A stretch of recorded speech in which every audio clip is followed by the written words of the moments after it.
ખેડાના મહુદામાં Shah market કોમ્પ્લેક્સમાં વીજ મીટરમાં short સર્કિટથી ભીષણ આગ લાગતા 150 વધુ દુકાનો અને 2 હોસ્પિટલને ભયભીત કરી દીધું। ખરાબ સમયે મહુદા નગરપાલિકાની ફાયર બ્રિગેડની ગાડી બંધ હોવાને કારણે સ્થાનિકો સામાજિક તથા નજીકના પેટ્રોલ પંપ અને હોસ્પિટલના સાધનો લઈ આગ પર કાબૂ મેળવી। નગરપાલિકા પ્રમુખ રૂપેશ રાઠોડે વપરાશકર્તાઓના પ્રશ્નો ટાળી અને ફાયર બ્રિગેડની કામગીરી અંગે સ્પષ્ટ જવાબ ન આપ્યો। સદનસીબે સ્થાનિકોની સતર્કતાથી મોટી જાનહાનિ ટળી, પરંતુ નગરપાલિકાની લાપરવાહી સામે જનતામાં ભારે રોષ છે।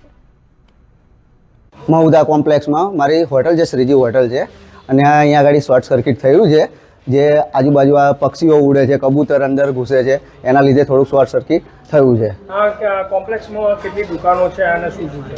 150ની આજુબાજુ દુકાનો છે આવેલી છે, અને આ શોર્ટ સર્કિટ લાગવાથી અહીંયા આગળ કોઈ ફાયર બ્રિગેડની પણ સુવિધા છે નહીં। અમારે નગરપાલિકા લાગે છે, પણ નગરપાલિકામાં કોઈ ફાયર બ્રિગેડની સુવિધા છે નહીં।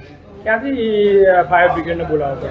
અત્યારે અમે બોલાવ્યો તો કઠલાલથી આવ્યા હતા, પણ કઠલાલથી આવ્યા પહેલાં તો આગ બી બુઝાઈ ગઈ હતી, બધું પતી ગયેલું। અત્યારે શું પરિસ્થિતિ છે? અત્યારે પરિસ્થિતિ બધી દુકાનો બંધ થઈ ગઈ છે લાઇટના અભાવે, કે લાઇટ છે નહીં અને ગરમીના કારણે કોઈ આવતું નથી। અને મારી બી હોટલ છે, હોટલમાં અત્યારે પાણી નથી, લાઇટો બંધ છે, એના લીધે મોટર બી બંધ છે, પાણી આવતું નથી। અહીં કેટલા દવાખાના છે, શું છે? હોસ્પિટલ 2 આવેલી છે, જ્યાં અત્યારે આઈસીયુમાં બી પેશન્ટ છે, વોર્ડ રૂમમાં બી છે, બધા ડિલિવરી પેશન્ટો બી અત્યારે હાલમાં હાજર છે।